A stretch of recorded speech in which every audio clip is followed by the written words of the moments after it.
That's right. That's right. I'm Wolverine, baby. I'm in for Ty Hudson. I'm Wolverine. I had to put down the cigars, so no cigars. Some of you kids today, you don't know because it's been censored thanks to Disney Marvel. Logan used to smoke. He liked the cigars. It's just, it is a son of a, it is really hard to see what's going on. Like my peripherals, I can't see what's going on here. What's going on, everyone? Welcome to Tusk Talk with Ty. Goodness. Probably should have done a practice run, huh? Make sure you guys like, share, subscribe. We've got a new thing here on YouTube on live chats. You could set these super chat goals. I thought I'd run with it. I've never seen it before. That's a first. So there is a goal. We've got one super chat. The goal is 10, and the minimum is $2. It's a $2 super chat. We're kind of trying it out. Boy, this is going to be hard to read chat. I'm not going to lie to you. I don't know how long. Do you think I can keep this on the whole time? Because I don't know. I'm not sure. How do you think tight ends will play this week, says Michael Thompson. You know, we'll get into that. We got a lot to discuss. Again, like, share, subscribe. If you are new to the channel, shout out to ASN Facebook, Arkansas Sports Network Facebook. Thanks for streaming us over there on Facebook. Make sure you like their page, you follow them, and you share this live stream as well.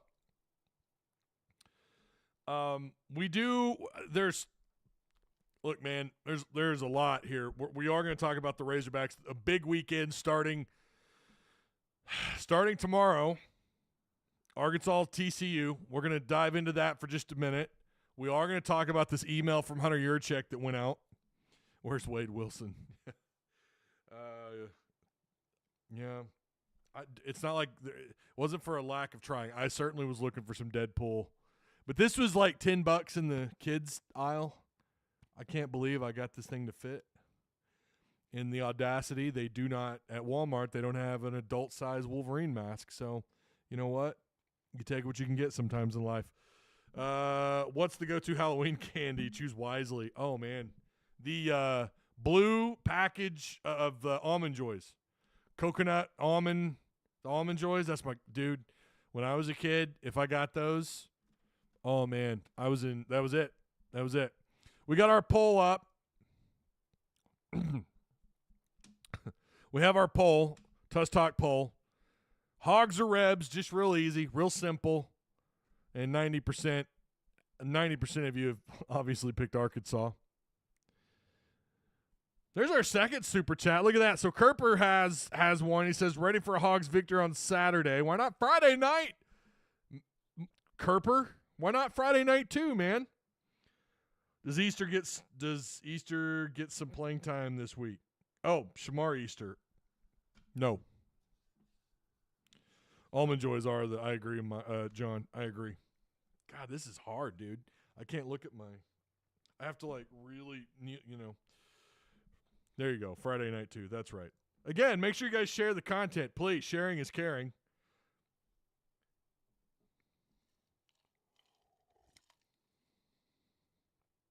I did see that news.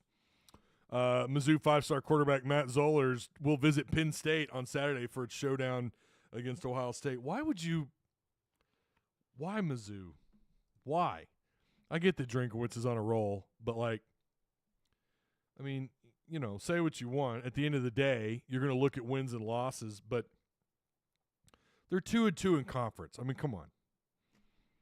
One great year, and all of a sudden Mizzou thinks they're God's gift to college football. They got smoked. And by the way, their two SEC losses, they got smoked. A&M 41-10, and then Alabama 34-0. Now, to be fair, they did lose their quarterback. They lost Cook in that game. Not like he was cooking, though, right? He was 7 of 12 for 30 yards. Alabama torched them. I don't think it, does it matter when Cook's not out there? Of course, that's your starting quarterback, but just too much hype around them. Although, have you seen the way the rest of their schedule plays out? Talking about Mizzou really quick. Have you seen the way it plays out? Dude, it is – it's a joke, man. I mean, come on. Oklahoma, who's cheeks right now, at South Carolina, who, they've got a couple of wins under their belt that's like, all right. But they're not very good. They're sub 500 in SEC play. They don't have a single team left outside of Arkansas that's 500 in conference play. Like this, their schedule's tailor-made for them to go at minimum 9-3. I'm going to laugh my ass off if someone upsets them, if Oklahoma or South Carolina does something. The way Mississippi State, up until Arkansas, the way Mississippi State's played lately, you don't ever want to count them out. And both those games, those are back-to-back road games. That's the only thing I'll give them. But, like, this is what a crappy schedule. Boston College, overrated. They did beat Vanderbilt. I'll give them that. At home. They struggled against Auburn, beating them just 21-17 at home. But, yeah, their two SEC losses are blowouts. You're overrated. Get used to it. Last year was a fluke.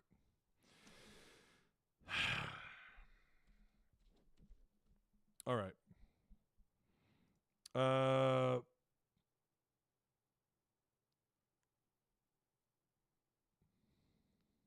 Having a lot of TWSS moments in this live.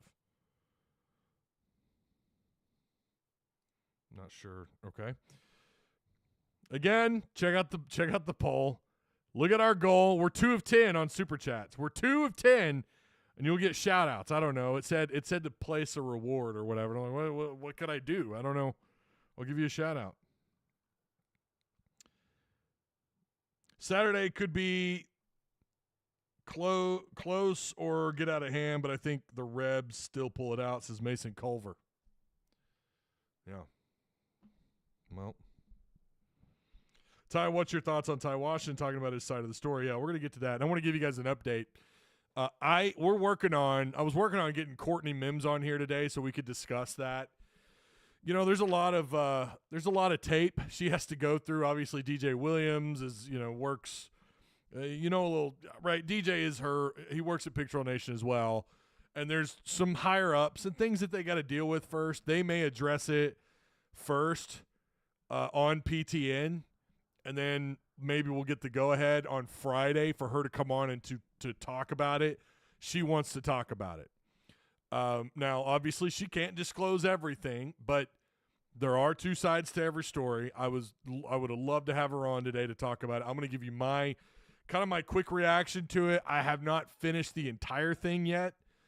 I'm like 80% through it. I didn't get to the final few minutes where it looks like they're kind of closing it out, and DJ's kind of just telling him, I wish you the best and everything. But I do have a reaction to it. We'll get to that in a second. But we're going to start off really quick with this Hunter Yurachek. I don't know if you guys saw this, but he sent out an email to Razorback Foundation members. I'm not reading that entire thing. But in it, he talks about the settlement that's out there that I guess we're going to find out here pretty soon whether or not that's going to be, well, essentially, if it goes through, there's going to be a lot of money owed to some people. It opens up everything when you're talking about like the NIL front, and you're talking in schools paying players. So this is kind of part of what he said. If the settlement is approved, here are a few key changes that will take effect. Institutional revenue share. Institutions will be permitted to compensate student athletes for use of their name, image, and likeness directly from Department of Athletics generated revenues. The projected annual financial impact for Razorback Athletics will be approximately $22 million. Roster limits and scholarships. As part of the settlement, y'all have no idea how challenging this is. I should probably take this off, right? No, we're going to try and keep it on. As a part of the settlement, sport by sport scholarship limits have been eliminated. So sport by sport scholarship limits have been eliminated. Instead, newly established Roster caps will be used for each sport. It's almost like we called this, isn't it? This will provide the flexibility to allocate additional scholarships for the benefit of student athletes in each of our 19 sport programs. Currently, we anticipate the addition of 75 to 100 scholarships collectively within our program. The projected financial impact for the Razorback Athletics will be approximately $3 million per year. So, yeah. Also, they could be adding I think they're adding something like a 3% fee to concession stands. Oh, boy. Inflation's not the only thing going up. So, and it looks like Arkansas will undergo a seating equity overhaul at Bud Walton Arena prior to the 25-26 basketball season. So I also would say Bud Walton Arena renovations are probably going to be on hold, but I think that's probably been the plan for a little bit. But it's pretty clear they're gearing up for this, as is everybody. Right? Arkansas is not going to be the only program gearing up for what's about to change.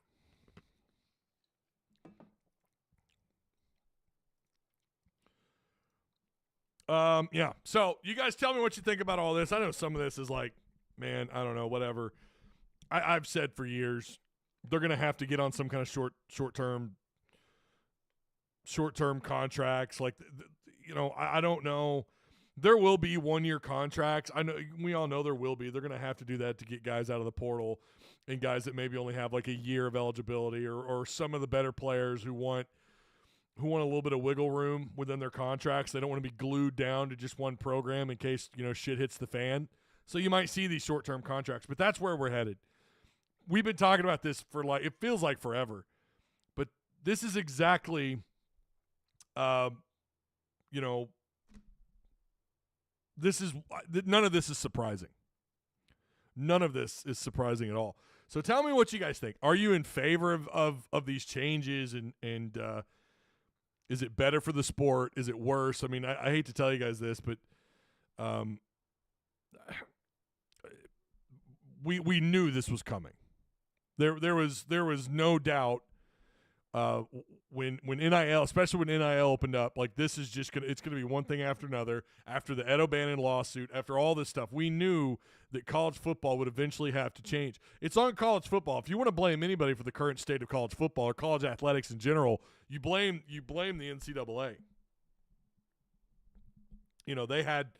They had plenty of time to right the wrongs, do what needed to be done, and they didn't do it. They waited too damn long, and now college athletics is just like up in the air.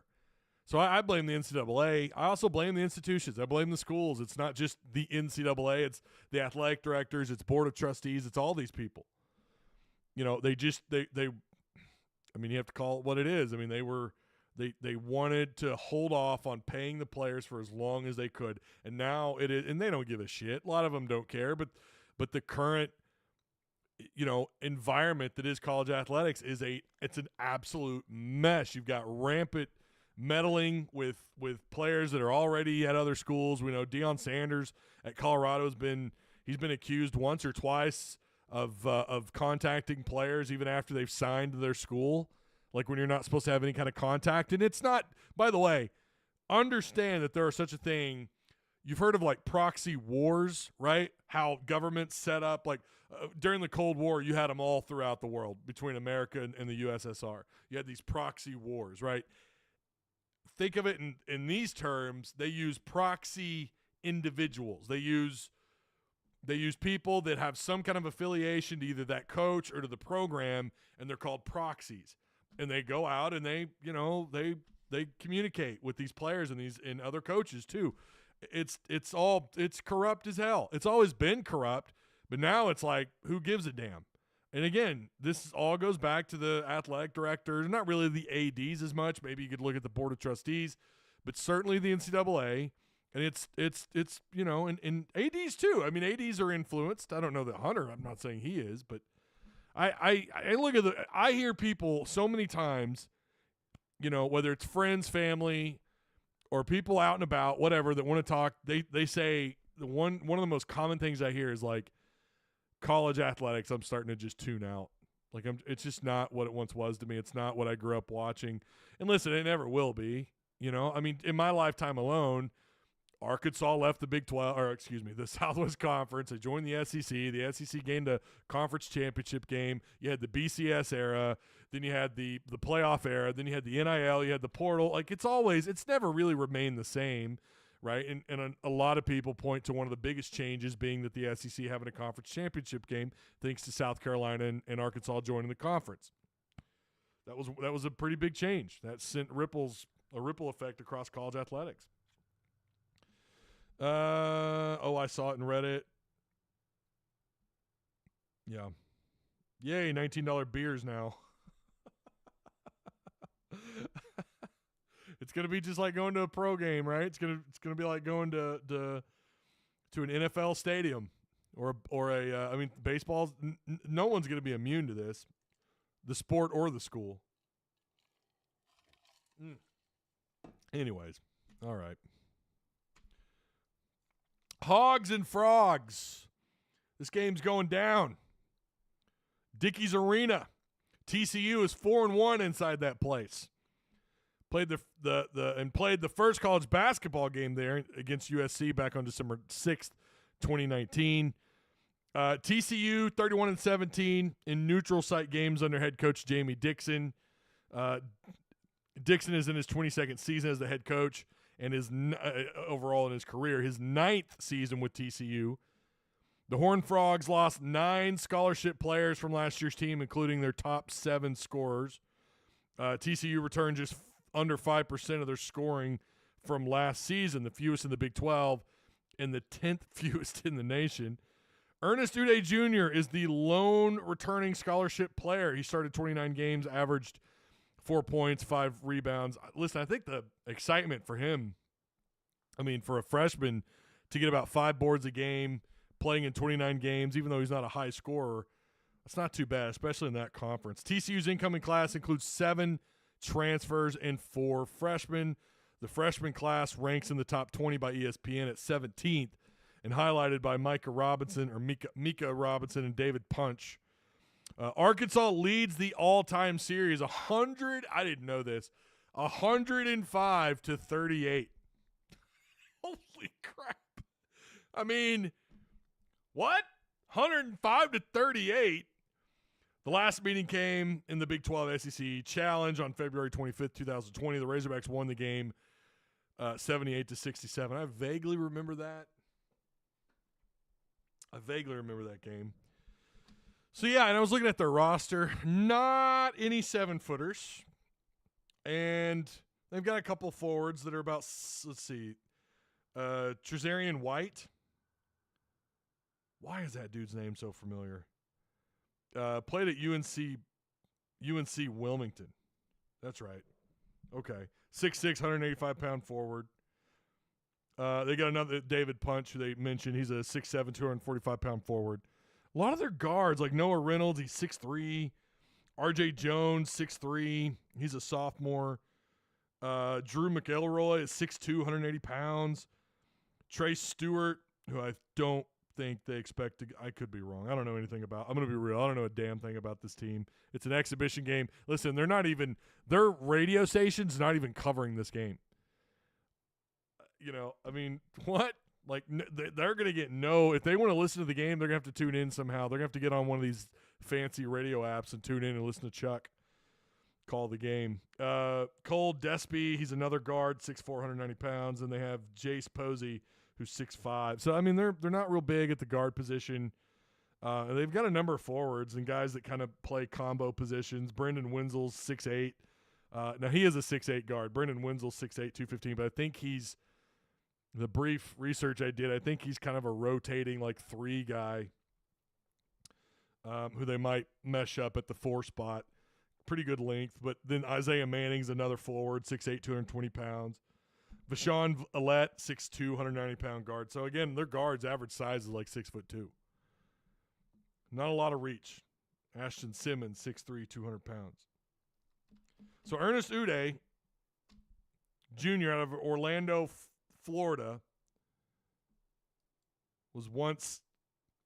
was once at Kansas. So, if I'm looking at that bio right, yeah. So Arkansas, I don't know, man. I feel like they should take care of business. I don't know how Cal's going to manage. Again, we talked about this, about the rotation. I don't know what they're going to do. I don't know what that rotation is going to look like. I mean, do they kind of like back off a little bit in terms of minutes for the presumed starters? Like, do we see the guys that are expected to get a lot of, rotation minutes off the bench? Like, are those going to be guys that get a lot of minutes in this game? I assume they're probably going to approach this like any other game.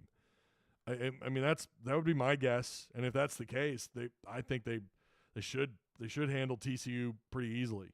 But TCU's they're going to do the same. They're going to approach this like a game, and I'm sure they're going to watch that footage of Arkansas versus Kansas.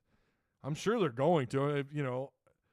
You don't want to show up and just lay an egg, get blown out, 85-50. You want to approach this like it's any other game. That would be my thought. I don't know. Both teams could play it safe and not press their starters for very many minutes, because you start against Lipscomb here coming up pretty soon. So I'm excited about it. Obviously, there won't be a post-game show for it.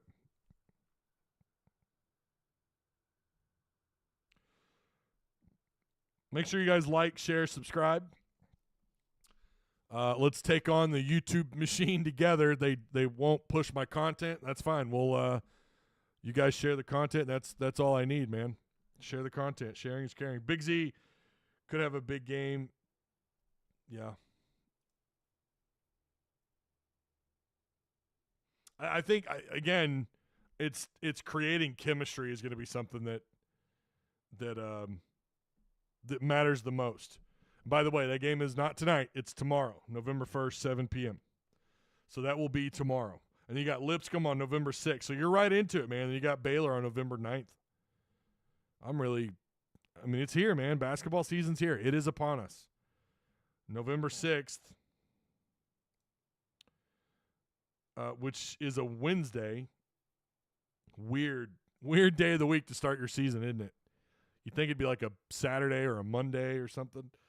But then you turn around, you get a couple days to rest, then you're right back on the road to Dallas to take on Baylor. Then you're back home for a little bit where you play four straight games? Yeah, 4 straight games inside Bud Walton Arena. Starting with Troy, then you've got Pacific coming to town, U of ALR will be in Bud Walton Arena, and then Maryland Eastern Shore on November 25th. If you guys have any questions or comments, feel free to fire away. Our poll is currently at 93% of you believe it's going to be Arkansas.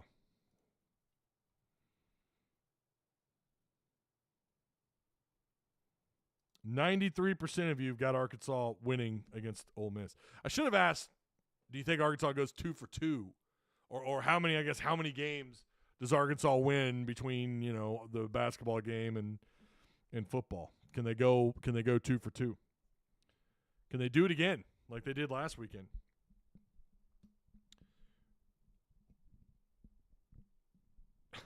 Is it just me, or does it feel different when Cal downplays the team's success? Must almost seemed pessy. Did you mean pissy?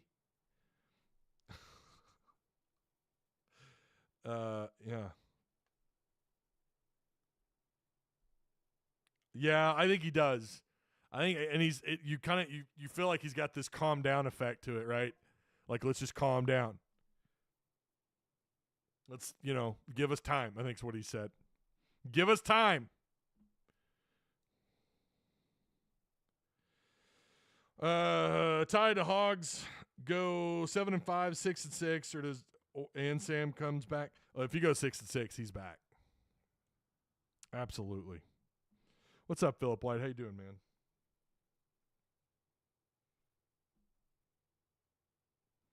I am Wolverine. Welcome to Tusk Talk with Wolverine. Yeah, midday. This would have been at night. Yeah, this would have been a 6 p.m. I just got a DM here. Yeah, it would have been at night, but obviously because of Halloween, I had to push it up. I know a lot of people still at work, but hopefully you guys watch, you enjoy, and you'll share and all that good stuff.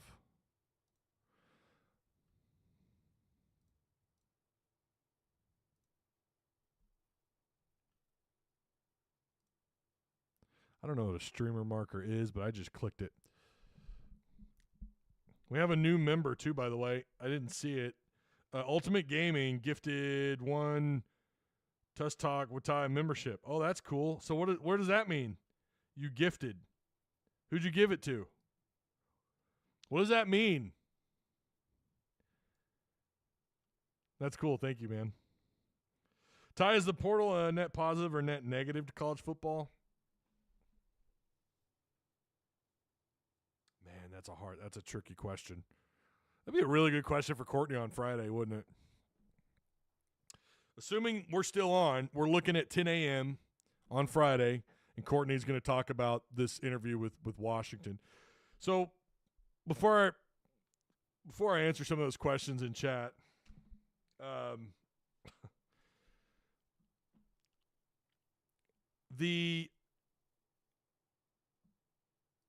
it's real easy to watch that interview between Washington and DJ Williams and just, only consider his side of the story.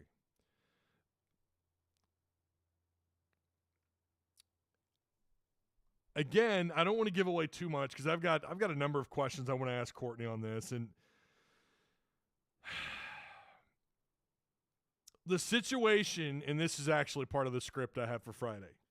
The situation as we understand it, Washington was asking for help. He was struggling with some things. According to him, it doesn't sound like they were doing that. So then Ty Washington Ty was then asked to come in during what they call quote-unquote trash time, or at least I think that's what the way DJ Williams, it is a thing. Trash time is a thing in the fourth quarter. And Washington refused to come in and play. And DJ gave him some straight up said, like, you can't do that. And I appreciate DJ Williams. He was coming at that whole interview from a coach's perspective, and I think we can all appreciate that. I'm glad that he did that. And it also, it shows you the way Washington responded. I think he did regret the way that went down. He didn't handle it very well. It also sounds like he thinks the coaching staff failed him. And again, that's where that trap, that's where that is, right? Well, Sam Pittman just fumbled the ball here. Maybe he did. But the problem is, and this will be the case until either more players speak out about it, maybe some coaches, and I doubt that'll ever happen, but maybe a coach down the road, years and years down the road, will come out and talk about it. I don't know that they would remember years and years down the road about this particular, nothing against Ty Washington, but it's not like you're talking about like a star future first-round draft pick here, right? This will probably just be a minor cliff note in this entire coaching staff's history. And I'm not talking about Washington. I mean just overall, like this whole thing that went down. But maybe one day we'll get more of an explanation from the other side of the story. There's always two sides to every story. Again, Washington's saying that his claim is that, I was reaching out for help, and the staff, he just listening to it, he feels like he was betrayed. I don't know. Maybe if he's saying it. Again, I don't want to be against the kid. I don't want to do that at all. But I do feel like it's important that we hear both sides of the story, and we just won't ever get that. However, there's the other side of this too, where we will hear a lot that comes out from this. We already have. I mean, all that stuff about him being a drug dealer or him quitting the team because of some other really bad stuff. No, he was off the team because he refused to go in at a particular time in the game when the game was already out of hand, and he refused. And that's a big no-no. That's why. So I think that speaks and I agree with DJ Williams in that interview. That actually speaks to this kid. This kid does care.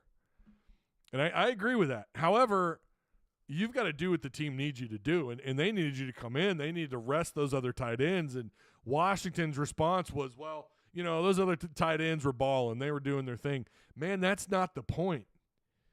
You don't get to decide when you sit on the bench and when you play. Now, obviously a lot of us, myself included, have never played at the collegiate level, but I have played team sports. When your coach tells you to do something, you do it.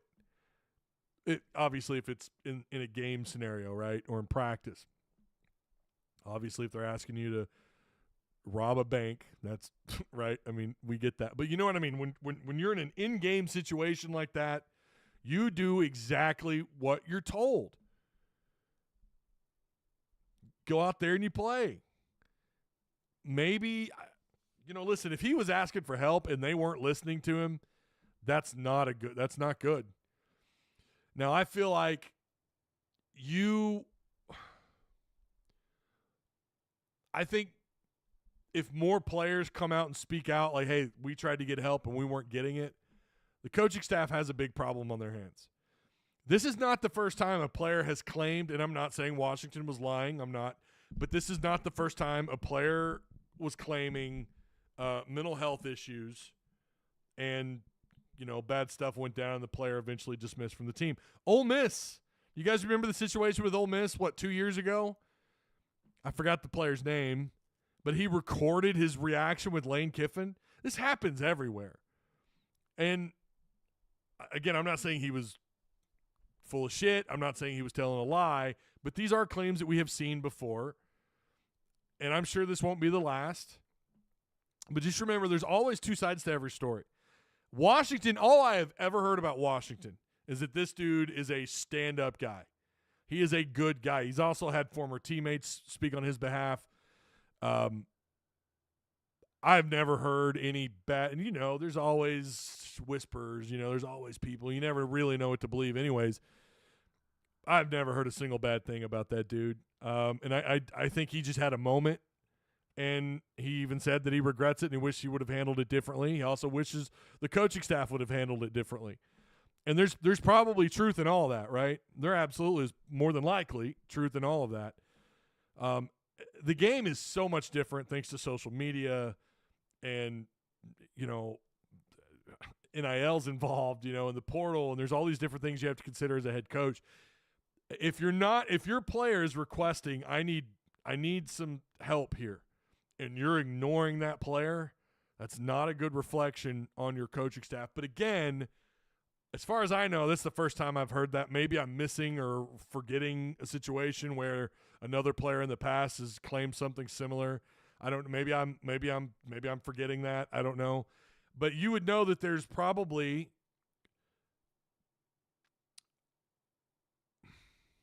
again. I'm not trying to paint him as anything other than just being like what happened, right? I'm not trying to say that didn't happen. But you'd feel like this staff is in a lot of trouble if this was like the third or fourth player in the last 12 months to come up and say, hey, look, I'm not getting the help that I need. And again, if that happens, then this staff, Hunter Yurachek's going to have his hands full if that happens. Again, I have a whole thing written out. Hopefully Courtney's given the go-ahead, and we could talk about it on Friday. I would love to get her take on it. Just to kind of see where all that stands. But mental health is certainly something we need to take serious, 100%. If a player's coming to you and he's going, hey, look, I need to talk to somebody, I need therapy, I need help, whatever, you need to do everything in your power to help that kid out. Again, who knows what the staff, again, you're not going to hear, I doubt you hear Pittman ever talk about this. And that is the way things have really always been. Like you've never really heard coaches talk about every single one of these instances where they had to dismiss a player. Now it gets out and the media will report on it and all that, but straight from the horse's mouth is just so rare when it comes to these situations. And that's probably a smart move, but at the same time, I think fans would appreciate a little bit of transparency at times with these sort of things. And then sometimes there's just stuff that you don't need to know. When there's just things that need to be between the players and the coaching staff. So just because you're a fan doesn't mean they owe you every explanation, everything that happens inside and outside that locker room. But in a situation like this, again, I should say if it happens again, then they're going to have to come out and address it. And we still have the Var'Keyes gums thing. Again, there's all sorts of talk, and I don't know. I don't know what's true and what's false with Var'Keyes gums. I hate that he's gone. I hope that it wasn't for anything, stupid. Hope it wasn't him being a goofball. Lane Kiffin tells his players to take injuries, fake injuries. Yep, he does. Ty, time to win a game Saturday. What's up, Unbiased Prim? How you doing, man? I almost made this a call-in show just so I could talk to you. However, tomorrow will be a call-in show with Courtney Mims, no matter what we're able to talk about tomorrow. She may only talk about Ole Miss and Arkansas. I don't know. She might give us a little bit of a bit of what she thinks about Arkansas and TCU. We appreciate that. I agree. We have this goal, and it ended. Oh, I set it for too short. I see. I ended the goal. We fell short. We got 2 out of 10, but I only set like a 15-minute. I didn't understand what it was asking. I didn't realize that was the actual timeline. That's funny. I appreciate the 2 super chats we got. That's awesome. Ty, any other game in the SEC you're looking forward to? Yeah, I actually had that pulled up. But again, closing statement on that, I'll have a little bit more to say on tomorrow with Courtney if, again, she's able to talk about it. I'll have more to say, to add to it. But, again, we're going to get her on tomorrow and get her take. I didn't even put this on the thumbnail, the Ty Washington, DJ Williams interview. I didn't even put it on the thumbnail. Was going to just briefly mention it and kind of move on. I am interested. Yeah, there's a couple of games here. A&M at South Carolina, just because South Carolina has been kind of tricky this year. They're one of those teams where, like, if they play their best, they probably can get some upsets along the way. They haven't had quite the year. I mean, listen, the line right now is only in A&M's favor at -3. Now, I would probably go over on that. I would probably take A&M. Kentucky and Tennessee, that's a really good rivalry, one that we don't talk enough about. So that might be a good one. We had another game. Duke at Miami. Duke is, of course, they're coming off that loss to SMU. Miami's favored by 20. I don't know. I feel like I might take Duke to cover that. Maybe not. You guys know me. I don't gamble. I'm not a big gambler. And then, let's see, Texas Tech at Iowa State. Iowa State right now is only at -14. There's some interesting matchups like Coastal Carolina and Troy. Carolina's only favored at -4. Yeah, I would say A&M in South Carolina is the one in the SEC. Of course, Arkansas and Ole Miss is the game of the week. But Pittsburgh at SMU, 2 ranked teams. SMU's favored, surprisingly. Right now they've got them at -7.5. I would have thought that would be like a -3. Both Pittsburgh and SMU are playing really well. SMU's only loss on the year is to an undefeated BYU team who's been quite the surprise. I feel like I'm missing a game. Did you see Boise State? Boise State and San Diego State are tomorrow night, and Boise State's favored at 23.5 points. I mean, there's just not really. Tonight you got Tulane at Charlotte. Tulane's favored at 14.5. Rightfully so. I mean, in fact, I might even take Tulane on the over there. So, yeah, there's not like a buttload of really good games. I'm sure there's some games we're just not talking about, like Virginia Tech, Syracuse. Virginia Tech's at -4. But I do feel like we're missing one. Oregon at Michigan, but Michigan's not. No. Yeah. I mean, Oregon's at 14.5. I'm probably skipping a game, but all right. Again, make sure you guys like, share, subscribe. Happy Halloween. Be safe out there tonight. I've got to drop my oldest kid off. My oldest daughter, I got to drop her off at and I got to drive all the way to Elkins. She's going to go trick-or-treating out there, and then me and our youngest daughter, Adeline, and some friends of ours, we're going to go to some of the – we might try and hit up some bougie – that's something kids say today. Some bougie neighborhoods, maybe in Fayetteville. I don't know. Oh, yeah, Penn State, Ohio State. Thank you. Yeah, I knew I was forgetting one. Yeah. I think Penn State's favored in that, right? That's right. I knew I was forgetting one.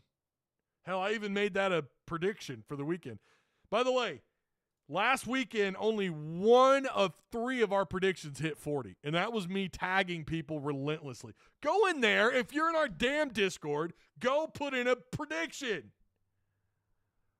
Arkansas right now is sitting at 21, 2, 3, 4, 5, 6, 7, 8, 9. So we're sitting at 33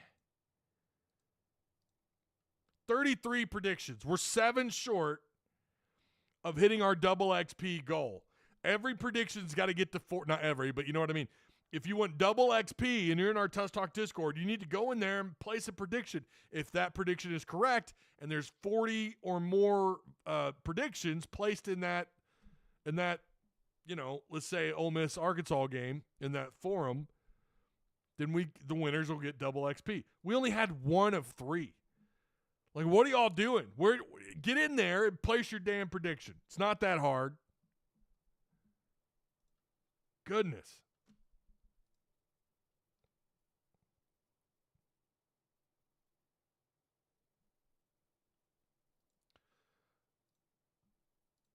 All right. I've learned never to predict on an Arkansas game. It dooms us every single time. No, but Philip, no excuses. Get in there, and if you're in our Discord, get in there and make a prediction. Predict against them then. If that's how you feel, then just go against them. Just pick Ole Miss. I see the mask, but do you have the abs? Unbiased Brim says, unfortunate for the young men letting emotions dictate their actions when this is in fact when this is in fact at this point a job. Yeah, good luck to him. Yeah, that's all you can do. Gums in Washington, wish them the best.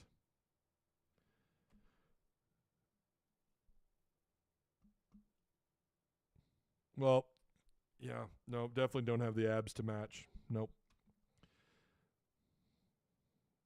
Make a pick, you cowards. That's right. Get in there and get us to double.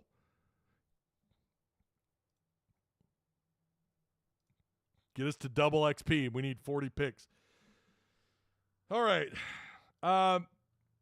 Arkansas and Ole Miss.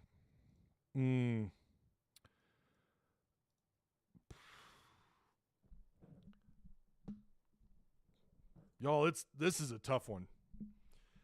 I mean, it really is. There's so many different angles to this game, and there's so many different ways of, like, you could look at it from one point of view and say that this feels kind of like you're taking on LSU again, and the quarterback is better.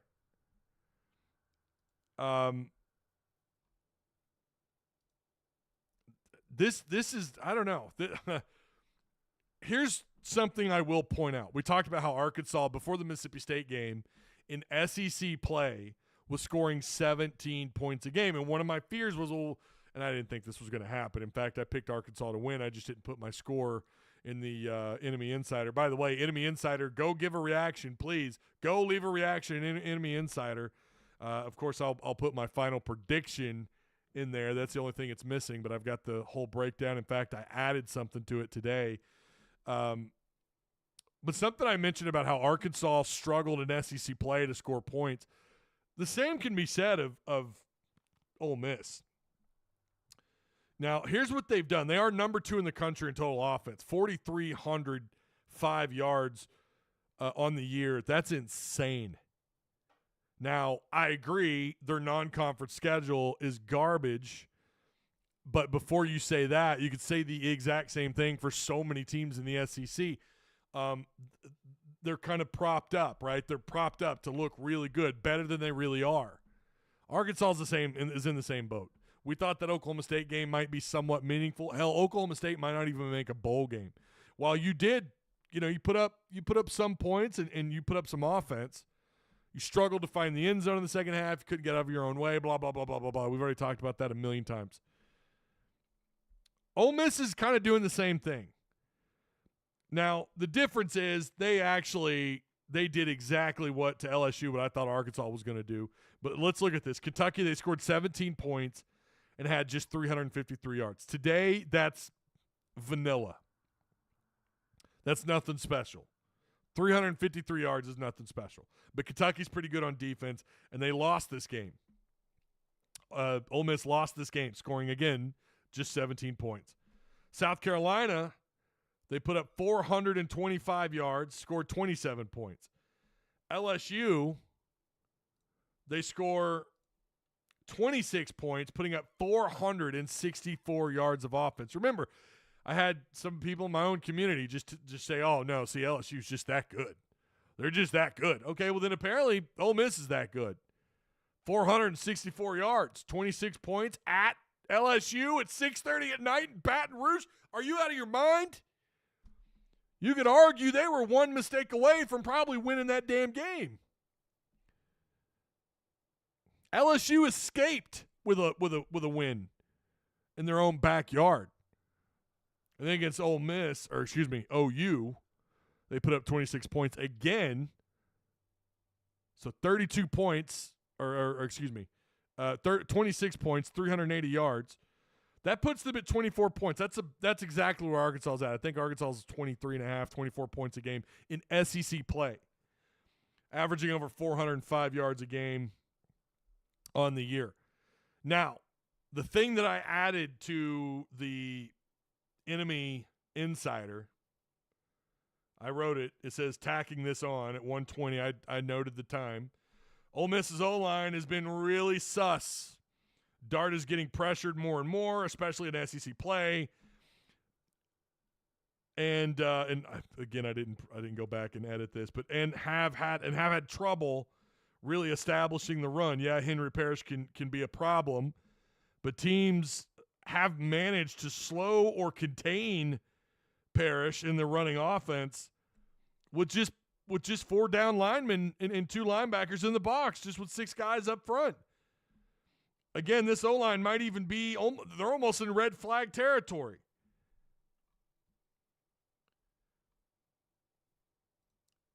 Now, I'll show you, or I'll tell you, if I can pull it up.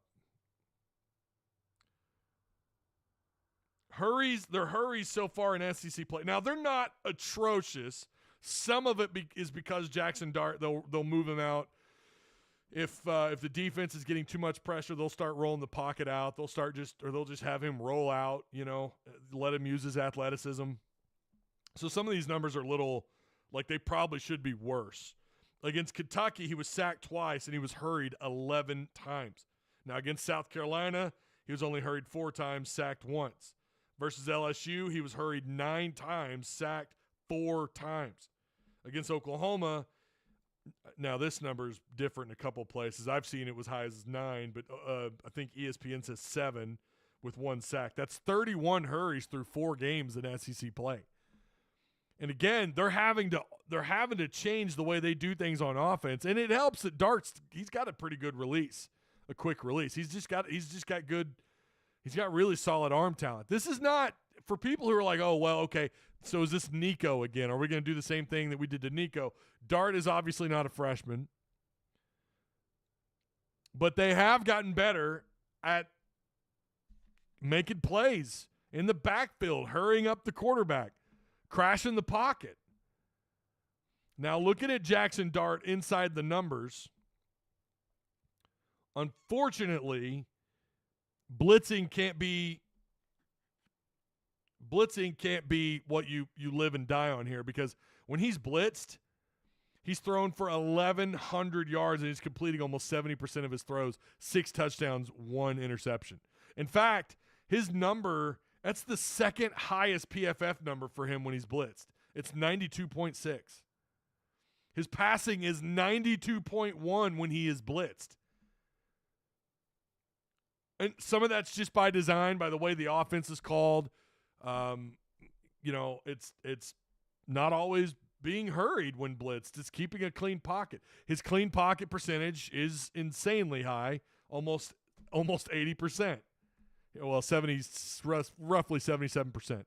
where he's thrown 14. Yeah, he'll carve you up. 14 touchdowns and just 2 picks. He's thrown for 2,100 yards with a clean pocket. Under pressure, of course, the number drops 44%, which we've seen far worse.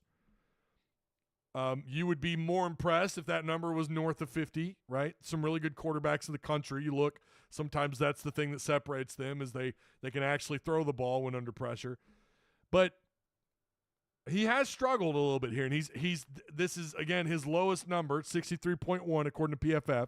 That's his grade. And his completion percentage, again, 44.4%. So, and he has pressured only 29% of his snaps. But lately, that number has started to climb because he worked with mostly a clean pocket in non-conference play. In SEC play, that number's starting to jump up. His pressures are starting to jump. They run a lot of play action. 51% of his dropbacks are out of play action. He's completing 74% of those throws. They're not a super heavy screen team. They've run 31 screens on the year, and of course, you expect those numbers to be really high. And they are 97% completion there. It's his highest completion number. And he's throwing the ball deep a lot. 55 attempts of balls thrown 20-plus yards downfield. Now, they're going to get Parrish involved. I wouldn't be shocked if they, in fact, if they want to try and push the run, and if they establish the run, Arkansas's in deep shit. They're in deep shit, man. If they establish the run, the play action's going to jump up. We already know this secondary has problems. I don't know where our boy Cody went. Kept telling me that Braxton was not that big of a loss, apparently. He can carve you up. And we've already seen, the hitch and drag routes and the slants carve Arkansas up to shreds. And they did play off the ball a lot. They played a little bit of press, but they play off the ball a lot. And I think that's concern about getting beat deep. And what do teams do? Well, they counter that with quick, short routes, slants, hitch routes, drag routes, out routes straight to the out of bounds, and you've seen that a lot because the corners play so far off, and they're not always willing to jump routes. And I don't know if that's just something that's changed this year, but they don't jump routes that often. You got an issue in your secondary. If you had to argue, the probably one of the biggest red flags has been the secondary. However, we've also seen this secondary ball out against teams. This was Hudson Clark's big game several years back, right? Of course, that was a different time, but this guy likes to throw over the middle of the field. Holy crap, 130 attempts this year over the middle. He's completed almost 50% of his between-the-number throws beyond 20 yards. He's 12 of 25, so he's just south of about 50%. He can hit you over the middle deep. He scored 7 touchdowns, just 2 picks, 477 yards. Dart can carve you up, man. And I think that's pretty obvious. Everyone knows that. But you don't realize how many times they target. They're not afraid to throw over the middle. Whether it's short, intermediate routes, deep routes, doesn't matter.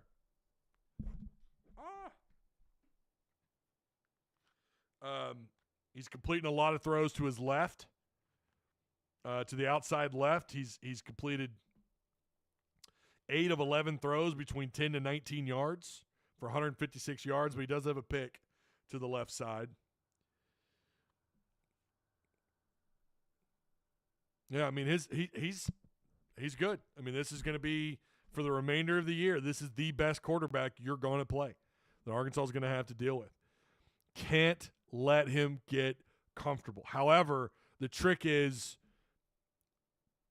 if you can't get pressure with your front four and you start blitzing him, he's just as likely. And again, it comes down to game planning and just Jackson Dart being a hell of a quarterback. Well, then he's going to carve you up even more. They're going to start targeting the middle of the field where you're blitzing from, right? He's going to go right to where you're blitzing. He's going to throw the ball right to the area of the field where that defender or that second-level guy is not there. They're going to throw to that spot. That's what they do. Very difficult offense. Now, do I believe that they're slightly overrated? Some people would argue really overrated because of how things started out. They started the year out on fire, winning 4 straight. But, there's no team of note here that they beat. their best win all year is at South Carolina. Wake Forest is not good. They are 5-5, but they're 500. Or excuse me, 4-4. That's not a good Wake Forest team.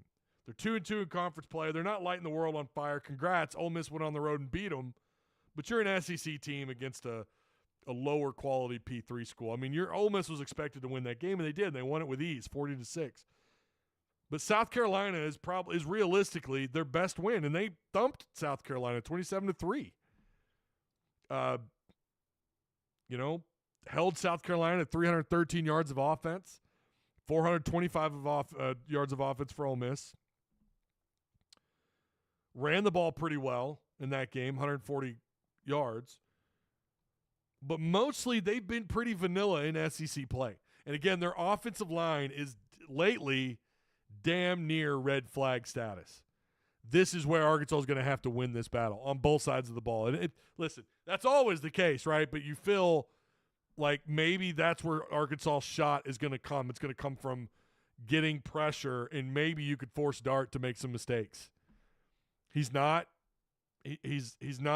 immune, even though he's only got 3 picks on the year, but he has been sacked 17 times. And he is completing 71% of his throws. But a lot of those numbers are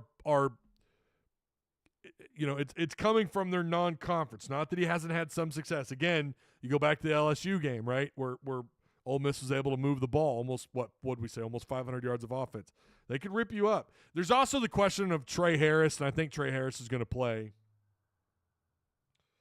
I think it sounds like Trey Harris is going to play. I'm curious how amped up is Christopher Pooh-Paul, the guy that some of you kept telling me was not going to be that good, or he was easily replaceable. He's like the highest rated PFF player on their roster, right? Or he's top 3. I mean, he's killing it over there, man. Pooh-Paul's kind of playing out of his mind. He's their leading tackler. He's got 3 sacks on the year, 3 pass breakups, a fumble recovery. He can get after the quarterback. He can kind of do it all, man. He is arguably one of their top defenders. And yeah, Arkansas did a good job going out and getting several pieces.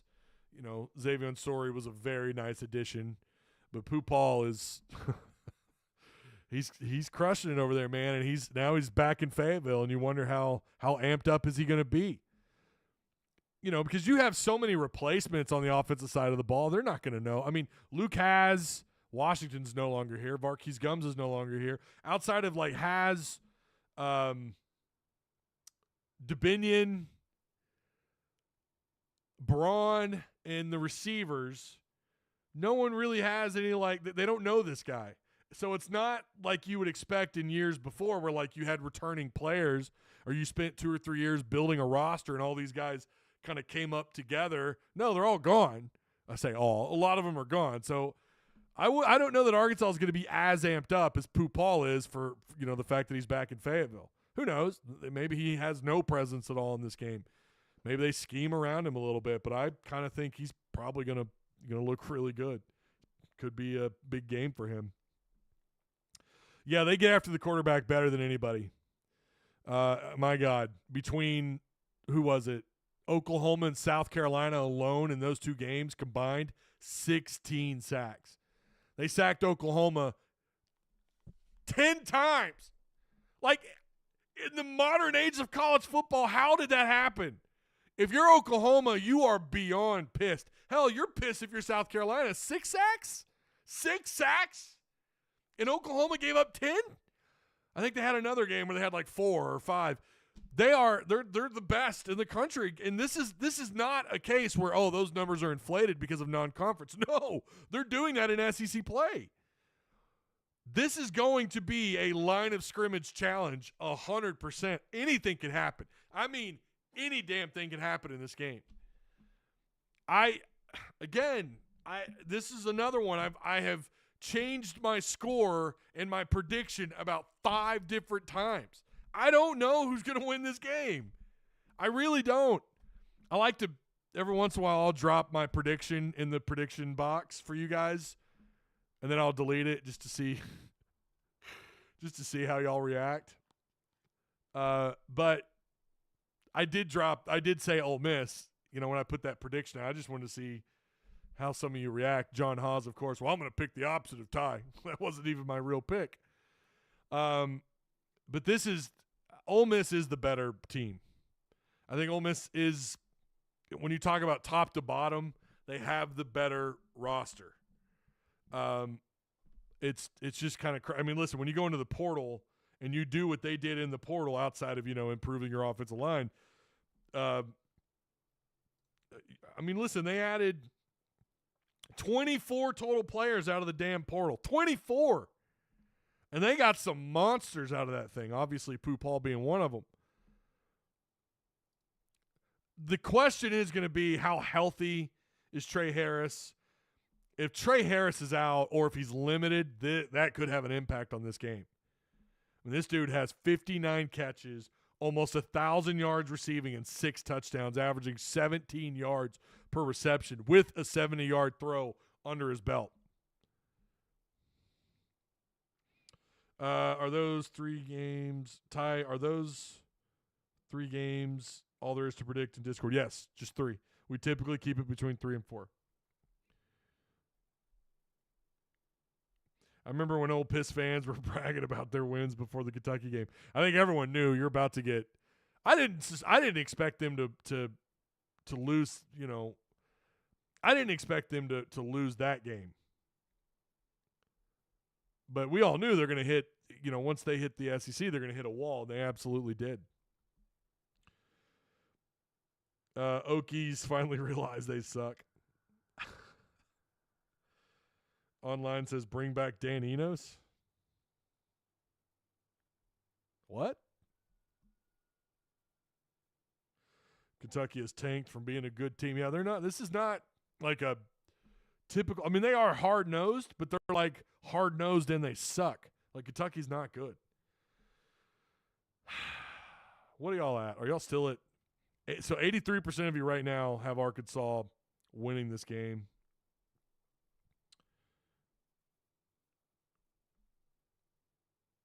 Where are the predictions?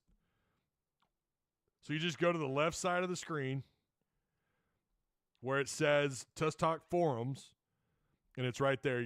We got. I don't know what the hell that was.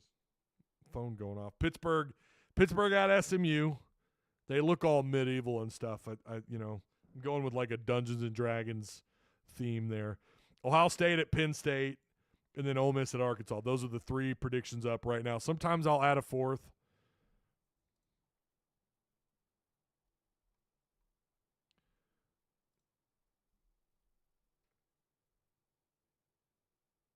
Then I did it right. Oh, well, yeah. Yeah, I see you, Big Phil. Yep, there's James Swope. See you guys. Still got more. Still need more. Need people to get in there and make those predictions. We got to get to 40. So, my initial pick, and I told Courtney this, I messaged her, and I was just sending her the script, like if she was able to go live today with me, this was what I was going to say. I did send her. What I sent her was that Arkansas was going to lose the game. I picked Ole Miss. Where is it? I had Ole Miss winning 28-14. But I'm backing off of that. I don't know what the score is going to be. If you notice, more and more people just do not want to predict the actual points in the game. They're very hesitant to do it when it comes to Arkansas, because you could go in there and play like you did against for 6 quarters of the season, the beginning of the year, and your offense is just slinging it and killing it, and Green he's in his bag and he's running the ball and he's throwing accurate passes, and then your defense can lay an egg. The defense has not been overwhelmingly consistent this year. Oh, thank you, Mac, for sharing those. Yeah, if you're in our Discord, just go to what Mac just shared right there. I am going to take I'm going to take Arkansas for the upset. Because and one of the reasons being, they are getting better along the line of scrimmage on both sides of the ball. They're playing so much better on both sides of the ball on the line of scrimmage. Offensive line is starting to find their place. Now, again, in order to do this, they're going to have to protect Taylon Green, but they're also going to have a similar game plan that they had against Mississippi State and Oklahoma State, where you're running Taylon Green and you're finding ways to get him, in a situation where he's running with the football. He's got to tuck that damn ball away. I hate the way that kid runs with the ball. He's doing better, though. If you notice, he's starting to tuck it more. But you got to minimize your mistakes. You can, if you manage to get a turnover or takeaway on defense, do something with it. Go down the field, score points with it. But I think Arkansas finds a way in this game. I really do. It's 11 a.m. kickoff. That's not ever helpful, but I feel like Arkansas is going to find a way. So I'm with you guys. I'm with the 82%. I would pick Arkansas, but it is a I could change my mind tonight kind of thing. I mean, I just and again, there's pros and cons to keeping Sam Pittman around for another year. There are pros and cons. The pro being you get what happened against Tennessee. You shock college football. You're unranked. No one really knows what you're capable of, and then you put in a great game plan with your staff, with your defense. T. Will doing his thing, and you shut Tennessee down. You keep him out of the end zone. You do just enough to win that football game. And then you lay a damn egg like you do against LSU, who defensively is challenged. Like I said, we saw what Ole Miss did to them. We've seen what other teams have done to LSU. They're not a great defensive football team. I've been back and forth on that too. I don't, again, LSU's another team. So many teams you could make that same argument with, right? Like you just don't know what you're going to get. And Ole Miss fans could probably say the exact same thing. If they don't bring their A game, they could lose. They will lose to Arkansas if they don't bring their A game, I think. I don't think this is a game where they could just kind of show up. They're not going to out-talent you. The gap is not that wide. I mean, they are better. They have a better roster, and I do think the product for them so far outside of their offensive line, outside of their protection. By the way, they've struggled on the run too. There's been multiple games this year where their backfield was held to like 2.5 yards a carry. They've got a problem on that offensive line, and that's what keeps them. When you talk about there being like this talent gap, yeah, but I look at their offensive line, man. They're not doing it. So it's a lot of different things have to happen for Arkansas to win this game. You're going to have to get a little bit of home cooking, I think. Some things are just going to have to go your way. The ball's going to have to bounce in your favor. Taylon Green has got to be the Taylon Green that we saw against Mississippi State and what we saw against, for the most part, for the first half against Oklahoma State. That's the kind of offense of the quarterback we're going to need. Now, Russell's going to probably carry the workload. However, Rodney Hill probably will play. Doesn't sound like Jaquinion Jackson's going to be good to go. So you still got questions there in terms of health and who's going to be available. We know Braxton, he's not going to play, at least not in this game. You wish you had him. You wish you had him ready to go, but you don't. Yeah, but Green wasn't allowed to run. If he had been healthy, we win that game. What game? Philip, if you're talking about LSU, that's a reach. I mean, because LSU was kind of doing whatever they wanted. Taylon Green doesn't play on both sides of the ball. I disagree. I don't think Arkansas wins that game, even if he was able to run. The outcome might have been a little bit different in terms of yardage and points. Yes, I still think LSU wins that game.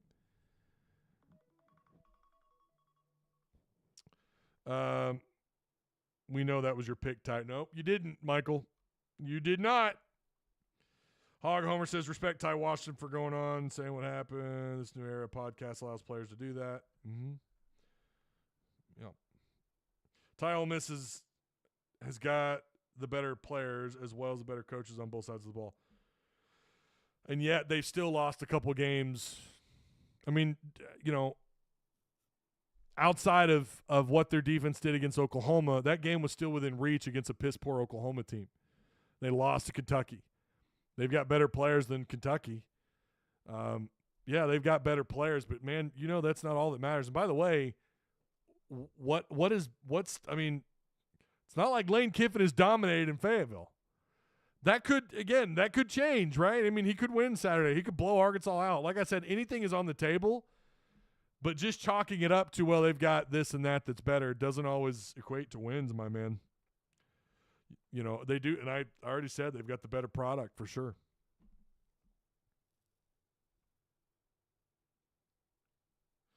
Hog Homer says Ole Miss is more talented than usual, but not playing up to it. Don't know how they lost Kentucky at home, but this is a more than winnable game. I agree. I think it is within reach. You know, if you can limit your mistakes, play a clean brand of football, Arkansas, I think, wins. So, yeah. All right. That is going to do it. If you guys are watching this after the fact, please make sure you leave a like. Feel free to comment down below. Again, the goal is to get Courtney on. I think no matter what, we'll have her on at 10, even if she's not allowed, if she can't talk about the Ty Washington interview with DJ Williams. But we're going to have her on tomorrow. We're going to get her take on Ole Miss and Arkansas and just some other stuff here and there. So look forward to that. You've got to make sure you hit that notification bell. I know every time I go live, I get messages from people, and I appreciate that. I do. But I get messages from people that are like, I did not get a notification. Only thing I can tell you is hit the notification bell, and that's about it.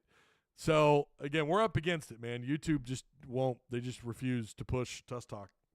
Maybe I gotta give in and start, playing more ads and, I don't know, stop cussing so much.